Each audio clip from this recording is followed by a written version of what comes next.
ജഗന്മയെന്ന് കേട്ടു ബീബി. ജഗത്ത് മുഴുവൻ മയയാണത്രേ. രാമായണത്തിൽ എഴുതി വെച്ചിരിക്കുകയാണ്. മഴയും അവരുടെ ഉച്ചാരണത്തിൽ മഴ എന്ന് പറഞ്ഞാൽ മഴ എന്നാണ്. ചിന്മയെ, ചിഹ്നം ചിഹ്നം പെയ്യുന്ന മഴയാണത്രേ.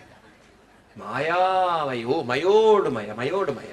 എന്താ രാമായണത്തിൽ എഴുതി വെച്ചിരിക്കുന്നത് എന്ന് അന്നേ എഴുതി വെച്ചിരിക്കുന്നു മയയെക്കുറിച്ച് രാമായണത്തിൽ എന്ന്. ഭയങ്കര ഓരോ ഗ്രന്ഥം.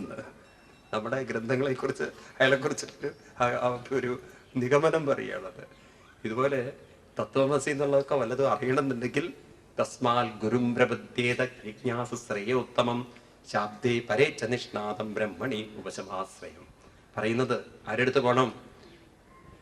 ആരെടുത്തും പോകണ്ട സ്വാമി, രാമായണത്തിൽ തന്നെ നോക്കൂ. അപ്പൊ ഞാൻ പറയണതൊക്കെ നിങ്ങൾക്ക് മനസ്സിലാവും. എന്തായാലും മറ്റൊന്നും അറിയില്ല, ഏതെങ്കിലും കുറച്ചൊക്കെ ഒന്ന് മനസ്സിലാക്കി വെക്കുന്നത് നല്ലതാണ്.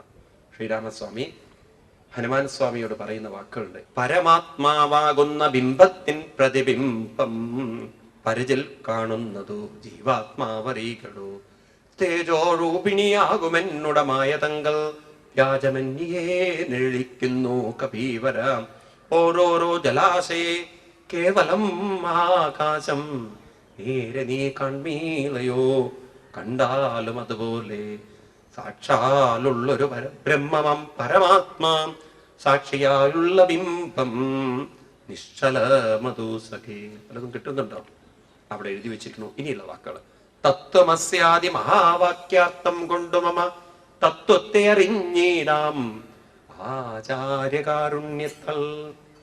അറിയണ മനസ്സിലാവുണ്ടല്ലോ. തത്വമസി എന്നൊക്കെ അറിയണമെങ്കിൽ ആരടുത്തേക്ക് തന്നെ പോണം? ആചാര്യകാരുണ്യത്തൽ. മൽഭക്തനായുള്ളവൻ ഈ പദമറിയുമ്പോൾ, എന്റെ ഭക്തൻ ഈ പദം അറിയുമ്പോൾ, ഏത് പദം? തത്വമസി എന്നത് അറിയുമ്പോൾ മദ്ഭാവം പ്രാപിച്ചിടും, സംശയമില്ല ഏതും. അവൻ ഈ കാര്യം മനസ്സിലാക്കിയാൽ മദ്ഭാവം പ്രാപിച്ചിടും എന്ന് പറഞ്ഞാൽ അവൻ എന്നിലേക്ക് വന്ന്, മനസ്സിലാവുണ്ടോ വല്ലതും? അവൻ എന്നിലേക്ക് വന്ന് ചേരും എന്നർത്ഥം. അതായത് അവനും ഞാനും ഒന്നായിത്തീരും. അപ്പൊ ഈ മനസ്സെന്ന് പറയുന്ന ഈ ചിന്തകൾ കൊണ്ടല്ലോ ആരായി തീരാനുള്ള സാധ്യതകളുണ്ട്. കടലിൽ നിന്നും വന്ന സാധനം കടലിലേക്ക് ചേരുമ്പോൾ പുഴ ആരായി തീർന്നു? കടലായി തീർന്നു അല്ലേ? ആണോ അല്ലയോ? എന്താ അത്ര സംശയമുള്ളതില്? മണ്ണിൽ നിന്നുണ്ടായ സാധനം മണ്ണിലേക്ക് തീർന്ന മണ്ണായി തീർന്നു. ഇതുപോലെ ഭഗവാനിൽ നിന്നും ഉണ്ടായ സാധനം ഭഗവാനായി തീർന്നു. അത്ര വ്യക്തതയാണ് പറയുന്നത്. തത്വമസ്യാദി മഹാവാക്യാർത്ഥം കൊണ്ട് മമ തത്വത്തെ അറിഞ്ഞിടാം ആചാര്യകാരുണ്യത്താൽ. എന്റെ ഭക്തൻ ഈ പദമറിയുമ്പോൾ മദ്ഭാവം പ്രാപിച്ചിടും, ഇല്ല സംശയം എന്ന് പറഞ്ഞാൽ അവൻ എന്നിലേക്ക് വന്ന് ചേരും. അതായത് അവനും ഞാനും, പിന്നെ അവനില്ല, പിന്നെ ആരേ ഉള്ളൂ? ഞാൻ മാത്രമേ ഉള്ളൂ. അപ്പൊ നമ്മുടെ മനസ്സെന്ന് പറയുന്ന ഈ സാധനത്തിന് ആരായി തീരാനുള്ള കഴിവുണ്ട്? ഭഗവാനായി തീരാനുള്ള കഴിവുള്ള ഒരു സാധനം വെച്ചിട്ടാണ് നമ്മൾ ജീവിക്കുന്നത്. അപ്പൊ ആലോചിച്ചൊക്കെ എത്ര ഗംഭീരന്മാരാണ് നമ്മൾ. ഈ സാധ്യതകളൊക്കെ ഉണ്ടായിട്ടും ഭക്തി വിമുഖന്മാർ ശാസ്ത്രകർത്തങ്ങതോറും സദ്ഭാവം കൊണ്ടു ചാടി വീണു മോഹിച്ചിരുന്നു. ഭക്തിഹീനന്മാർക്കു 100,000 ജന്മം കൊണ്ടും സിദ്ധിക്കയില്ല തത്വജ്ഞാനവും കൈവല്യവും പരമാത്മാവം മമ ഹൃദയം രഹസ്യമീ. ഒരു നാളും ഭക്തിഹീനന്മാരോ മേവീരും നരന്മാരോട് ഉപദേശിക്കരുത് എന്ന് പറഞ്ഞാൽ എന്താ അർത്ഥം? ഇതൊന്നും എല്ലാവർക്കൊന്നും ഉപദേശിച്ചു കൊടുത്തിട്ടൊന്നും കാര്യമില്ല. കാരണം ചിലരൊക്കെ ഉണ്ടല്ലോ ഈ ശരീരത്തിന്റെ സുഖമാണ് സുഖം എന്ന് കരുതി മനസ്സിനെ മുഴുവൻ ശരീരസുഖത്തിൽ മാത്രം ഒട്ടിപ്പിടിച്ച് ജീവിക്കുകയാണ്. അവരൊരിക്കലും തിരിച്ചറിയുന്നില്ല ഈ മനസ്സിന് അതിൽ നിന്നൊക്കെ ഉയർന്നുകൊണ്ട് എവിടെ എത്തിച്ചേരാൻ പറ്റും? ഭഗവാനായി തീരാൻ കഴിവുള്ളൊരു സാധനമാണ് നമ്മുടെ ചിന്തകൾ എന്നത്. ക്ലിയർ ആണല്ലോ? അപ്പൊ മനസ്സ് വന്നിരിക്കുന്നത് ഭഗവത് ചൈതന്യത്തിൽ നിന്നാണ്. അത് നിലനിൽക്കുന്നതും ഭഗവത് ചൈതന്യത്തിലാണ്. അത് തിരിച്ച് എത്തിച്ചേരേണ്ടതും. അപ്പൊ ചോദിക്കുകയാണ്, ഇത് അവിടെ എത്തിച്ചേർന്നിട്ടില്ലെങ്കിലോ? ഉടനെ നമ്മുടെ ഋഷിമാര് പറയുന്നു, എത്തിച്ചേരുന്നത് വരെ പുനരഭിജനനം പുനരഭിമരണം പുനരഭിജനനീ ജഡരേ ശയനം ഇഹ സംസാരേ ബഹുദുസ്താരേ കൃപയാ പാരേ പാഹി മുരാരേ ഭജ ഗോവിന്ദം ഭജ ഗോവിന്ദം ഗോവിന്ദം ഭജ മൂഢമതേ. എത്ര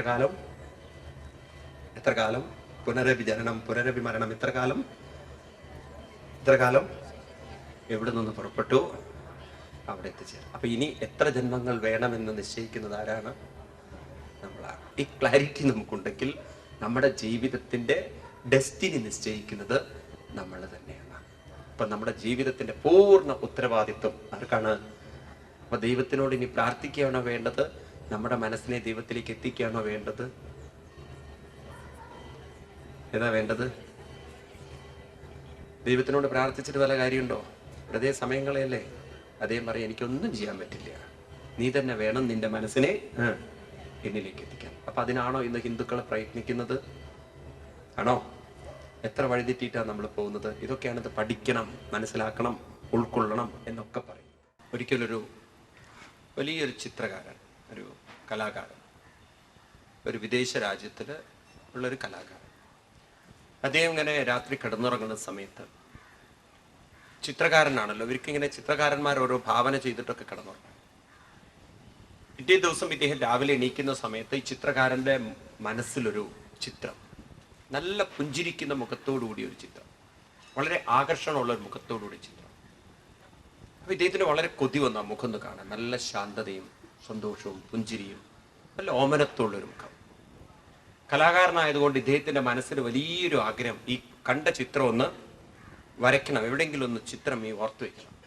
പക്ഷെ അത് എത്രത്തോളം റീകലക്ട് ചെയ്യാൻ നോക്കണോ അത് മറഞ്ഞു പോവുകയാണ്. അദ്ദേഹത്തിന് അത് മനസ്സിൽ തെളിഞ്ഞു വരുന്നില്ല. വലിയ വിഷമം തോന്നി.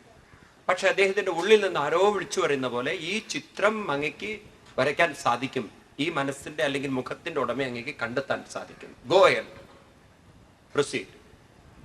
അപ്പൊ ഇദ്ദേഹം ആ ഒരു ഇൻസ്പിറേഷൻ വെച്ചിട്ട് LKG സ്കൂളുകളിലൊക്കെ ഒന്ന് പോയി നോക്കി, അങ്ങനെയുള്ള വല്ല ഓമനത്തുള്ള മുഖമുണ്ടോ. പക്ഷെ അദ്ദേഹം വിചാരിച്ച അപ് ടു ദ മാർക്ക് കാണുന്നില്ല.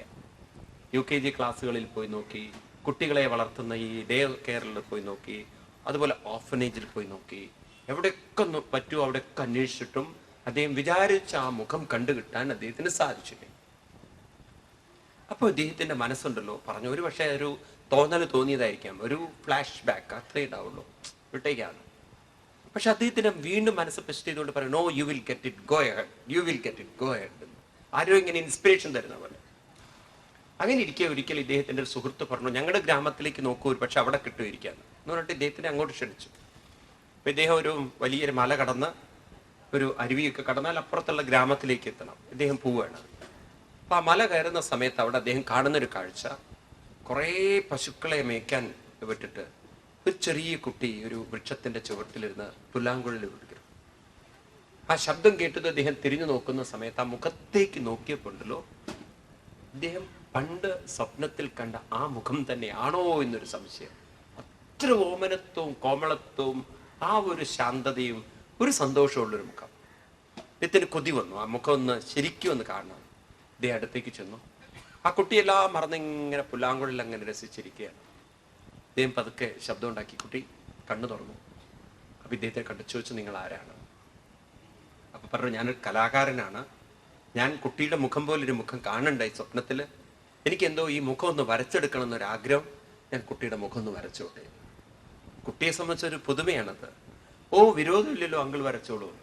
അദ്ദേഹം അവിടെ ഇരുന്ന് തൻ്റെ സ്കെച്ച് പേപ്പറൊക്കെ എടുത്ത് പെന്നൊക്കെ എടുത്ത് അതിൻ്റെ ബ്രഷെല്ലാം എടുത്ത് ആ കുട്ടിയുടെ മുഖം അതുപോലെ ഇങ്ങോട്ട് സ്കെച്ച് ചെയ്തെടുത്തു. ആ കുട്ടിക്ക് വളരെ ആശ്ചര്യം തോന്നി. രാജാ രവിവർമ്മയെ പോലെയൊക്കെ എത്ര ഗംഭീരമായിട്ട് എൻ്റെ ചിത്രം വരച്ചിരിക്കുന്നു. കുട്ടിക്ക് വിശ്വസിക്കാൻ പറ്റുന്നില്ല, ഇത്ര ഗംഭീരമായിട്ട് വരയ്ക്കാൻ പറ്റും. ആ ചിത്രവുമായിട്ട് പോകുന്നു സ്വന്തം നാട്ടില്.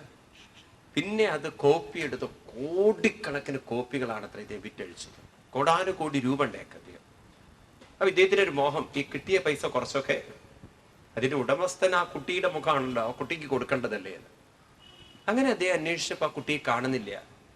പിന്നെ 10-40 വർഷം കഴിഞ്ഞു, അന്വേഷിച്ച് കണ്ടതേയില്ല. കുറെ കാലം മുന്നോട്ട് പോയി. ഒരിക്കലും ഇദ്ദേഹം ഉറക്കത്തിൽ നിന്ന് ഞെട്ടി ഉണരുകയാണ്. എന്താന്ന് വെച്ചാൽ അന്ന് അദ്ദേഹം ഒരു ബീഭത്സമായ സ്വപ്നം കണ്ടു, ഭയങ്കര ഭയാനകമായ സ്വപ്നം. ആ സ്വപ്നത്തിൽ നിന്ന് ഉണരുന്ന സമയത്ത് തന്നെ അദ്ദേഹത്തിന് വേർത്തൊലിക്കുകയാണ് അദ്ദേഹം ആ പേടി കൊണ്ട്. ഭാര്യ എന്തു പറ്റിയെന്ന് പറഞ്ഞു, ഞാൻ വലിയൊരു ബീഭത്സ സ്വപ്നം കണ്ടു, ഒരു ക്രൂര മുഖം, ദുഷ്ടന്റെ മുഖം, നീചന്റെ മുഖം, കുറെ കൊലകളൊക്കെ ചെയ്യുന്ന ഒരാളുടെ മുഖം. ഓ, കണ്ടാൽ തന്നെ എനിക്ക് പേടി വരുന്നു, സഹിക്കാൻ പറ്റുന്നില്ല. ഭാര്യ പറഞ്ഞു, എന്തിനാ നിങ്ങൾ ഇത്ര ടെൻഷൻ എടുക്കുന്നത്? ഒരുപക്ഷെ ദൈവനിയോഗം അത്തരത്തിലും ഒരു മുഖം വരയ്ക്കാൻ നിങ്ങളെ നിയോഗിച്ചതായിരിക്കാം, ആർക്കറിയാം. പണ്ട് 10-40 വർഷം മുമ്പ് നിങ്ങളൊരു ഓമനത്തോളൊരു മുഖം വരച്ചതുപോലെ ഒരു ക്രൂരന്റെ മുഖം വരയ്ക്കണം എന്നുള്ള പ്രകൃതി നിയോഗമായിരിക്കാം. ആ മുഖം നിങ്ങൾക്ക് വരച്ചുകൂടെ? അപ്പൊ ഉടനെ തന്നെ ഇദ്ദേഹത്തിന് മനസ്സിലായി, ഒരുപക്ഷെ ദൈവത്തിന്റെ നിശ്ചയം അതാണെങ്കിൽ വൈ കാണ്ട് ഐ ഡു ഇറ്റ്. പക്ഷെ അദ്ദേഹത്തിന് ആ ക്രൂരത മുഴുവൻ ഇങ്ങോട്ട് മനസ്സിൽ വരുന്നില്ല. അദ്ദേഹം ഇത് അദ്ദേഹത്തിന്റെ സുഹൃത്തുക്കളോട് ചർച്ച ചെയ്തപ്പോൾ അവര് പറഞ്ഞു, ഒരു കാര്യം ചെയ്യൂ, ജയിലറകളിൽ പോയാൽ കാണാൻ പറ്റും. അത്ര ക്രൂരന്മാരെ കാണെങ്കിൽ അവിടെ പോകണം. ചൂതുകളി സ്ഥലത്ത് എന്തെല്ലാം വൃത്തികേടുകൾ എവിടെയൊക്കെ നടക്കുന്നുണ്ട് അവിടെയൊക്കെ പോയത് ചിലപ്പോൾ ഇങ്ങനെയുള്ള ക്രൂരന്മാരെ കണ്ടുകിട്ടിയേക്കാം. പക്ഷെ അദ്ദേഹം ഉദ്ദേശിച്ച അത്രയും ക്രൂരത കാണുന്നില്ല. പിന്നെ എവിടെ കിട്ടും ഈ ക്രൂരനെ എന്നിങ്ങനെ അന്വേഷിച്ചിരിക്കുമ്പോഴാണ് ഇദ്ദേഹത്തിന്റെ സുഹൃത്ത് പറഞ്ഞത്, ഒരു പക്ഷേ ഈ കൊലപാതക കുറ്റങ്ങൾക്ക് ശിക്ഷിച്ച വല്ലവരും ഉണ്ടെങ്കിൽ പ്രത്യേക പെർമിഷൻ എടുത്താൽ നമുക്ക് കാണാൻ പറ്റുകയാണെങ്കിൽ ഒരു പക്ഷേ അങ്ങയുടെ ഉദ്ദേശത്തിലുള്ള ആളെ കിട്ടിയിരിക്കാം. Why can't you try like that? അപ്പൊ ഇദ്ദേഹം ഗവൺമെന്റിനെ അപ്രോച്ച് ചെയ്തിട്ട് പെർമിഷനൊക്കെ വാങ്ങിച്ചു. ഈ ജയിലറകളിൽ വധത്തിന് ശിക്ഷിച്ചിരിക്കുന്ന ആൾക്കാരെ കാണാം. അപ്പൊ അവിടെ ചെല്ലുകയാണ് ഒരു ജയിലില്. അവിടെ ചെന്നപ്പോ 10-16 കൊലപാതകം നടത്തിയ ആള് കൈകളിലൊക്കെ ചങ്ങലക്കിട്ടിരിക്കുന്നു. അപ്പൊ അയാളുടെ അടുത്തേക്കാണ് ഇയാളെ കൊണ്ടുപോകുന്നത്. അപ്പൊ ആ മുഖത്തേക്ക് ഒന്ന് നോക്കുമ്പോൾ ഇയാൾക്ക് പേടി വന്നു. അത്ര ക്രൂരത്വം അയാളുടെ മുഖത്തുണ്ട്. ഉടനെ ജയിൽ വാർഡന്റെ ഒക്കെ പെർമിഷൻ എടുത്തിട്ട് ഇദ്ദേഹം ചോദിച്ചു, ആ ക്രൂരന്റെ ചിത്രം ഒന്ന് ഞാൻ വരച്ചോട്ടെ. പറഞ്ഞു, ക്രൂരനോട് ആദ്യം ചോദിക്കും നിങ്ങള്, അയാള് സംബന്ധം എന്നാലേ നിങ്ങൾക്ക് വരയ്ക്കാൻ പറ്റുള്ളൂ. ക്രൂരനോട് ചോദിക്കണമെങ്കിൽ അയാളുടെ മുഖത്തേക്ക് നോക്കണമെങ്കിൽ നല്ല മനസ്ശക്തി വേണം. അത്ര തീയാണ് അയാളുടെ കണ്ണിൽ നിന്ന് പറക്കുന്നത്, ആ ക്രൂരഭാവം. അപ്പൊ ഇദ്ദേഹം വിനയാന്വിതനായിട്ട് ചോദിച്ചു, നോക്കൂ സുഹൃത്തെ, അങ്ങയുടെ ആ ചിത്രം ഒന്ന് ഞാൻ വരച്ചോട്ടെ. എന്റെ ചിത്രം എന്തിനെ വരയ്ക്കണം എന്നൊക്കെ പറയും ആൾ അലറിയാൻ കണ്ട്. ഒരു കലാകാരൻ എന്നുള്ള നിലയ്ക്ക് ഞാനൊന്ന് വരച്ചോട്ടെ എന്ന്. അവസാനം ഇദ്ദേഹം സമ്മതം മേടിച്ചു എങ്ങനെയെങ്കിലും. അപ്പൊ ഇദ്ദേഹത്തിന് അവിടെ നിർത്തി ഇദ്ദേഹം ആ മുഖത്ത് നോക്കിയിട്ട് ആ ചിത്രം കണ്ട് വരച്ചെടുക്കുക. ആ ക്രൂരഭാവം മുഴുവൻ പ്രകടമാക്കുന്ന ചിത്രം. അതൊക്കെ കഴിഞ്ഞിട്ട് ഇദ്ദേഹം നോക്കി 2 ചിത്രങ്ങളും, പഴയ ചിത്രം കയ്യിൽ വെച്ചിട്ടുണ്ട് അദ്ദേഹം. 2 ചിത്രവും അടുത്ത് വെച്ചു. ഒന്ന് വളരെ ശാന്തതയുള്ള ചിത്രം, മറ്റത് ക്രൂരതയുള്ള ചിത്രം. ആ ചിത്രം കണ്ടതും ആ ക്രൂരനായിരിക്കുന്ന ആളുടെ കണ്ണിൽ വെള്ളം നിറഞ്ഞു. ചോദിച്ചു, എന്തിനാ ഇങ്ങനെ കരയുന്നത്? അപ്പോ ആ വ്യക്തി കഥ പറയാണ്, ഏതൊരു ക്രൂരന്റെ ചിത്രമാണോ അങ്ങ് വരച്ചിരിക്കുന്നത്, ഏതൊരു ദുഷ്ടന്റെ ചിത്രമാണോ അങ്ങ് വരച്ചിരിക്കുന്നത്, അതേ ക്രൂരൻ തന്നെയാണ് ആ ശാന്ത മനസ്സോടുകൂടിയിരിക്കുന്ന മുഖത്തിന്റെ ഉടമസ്ഥ. അദ്ദേഹത്തിന് അത് വിശ്വസിക്കാൻ പറ്റിയില്ല. എന്ത് പറ്റിയെന്നുള്ളത് കഥ പറയാണ്, പണ്ട് ഞാൻ അങ്ങനെ ഒരു ശുദ്ധനായിട്ട് ജീവിച്ചിരുന്നു. പക്ഷെ എൻ്റെ കൂട്ടുകെട്ടുകളൊക്കെ തെറ്റി വന്നപ്പോൾ ഞാൻ അറിഞ്ഞില്ല അതെന്നെ എവിടെ കൊണ്ട് എത്തിക്കുന്നത്. അന്നത്തെ ആവേശത്തില്, അന്നത്തെ ആ എടുത്തുചാട്ടത്തില് ഞാൻ വഴിതെറ്റി അവസാനം എത്തിച്ചേർന്നത് ഇന്ന് ഈ ചുമരുകൾക്കുള്ളിലാണ്. മരണത്തെയാണ് ഞാൻ മുന്നിൽ കാണുന്നത്. ഇപ്പോഴെനിക്ക് കുറ്റബോധം തോന്നുന്നു. എനിക്കറിയാം, കുറ്റബോധം തോന്നിയാലും എനിക്കിനി തിരിച്ചു പോവാൻ സാധ്യമല്ല. അദ്ദേഹത്തിൻ്റെ കാൽക്കൽ വീണുകൊണ്ട് പറഞ്ഞു, എനിക്ക് മാപ്പ് തരണം, എന്നെ ഒന്ന് പ്രാർത്ഥിക്കണം, ഇനിയുള്ള ജന്മമെങ്കിലും ഞാൻ നല്ലൊരു ജന്മങ്ങളിലേക്ക് വരാൻ എന്നെ അനുഗ്രഹിക്കണം. അപ്പോൾ ഈ ഒരു കഥയുണ്ടല്ലോ, ഒരു മനസ്സ്, അന്ന് ശാന്തതയായിരുന്ന മനസ്സ് പിന്നീട് ക്രൂരതയായി. മനുഷ്യ മനസ്സിന് നന്നാവാനും സാധിക്കും, ചീത്തയാവാനും സാധിക്കും. ശരീരമല്ല നന്നാവുന്നതും ചീത്തയാവുന്നതും, നന്നാവുന്നതും ചീത്തയാവുന്നതും മനസ്സാണ്. സ്വർഗത്തിലേക്ക് പോകുന്നതും മനസ്സാണ്, നരകത്തിലേക്ക് പോകുന്നതും മനസ്സാണ്. ആണോ അല്ലേ? നമ്മളൊരു വീടെടുക്കുമ്പോൾ നമ്മൾ തന്നെ പറയും, ഓ സ്വർഗത്തിലേക്ക് പ്രവേശിച്ചു എന്ന്. ചിലർ വീടിന് പേര്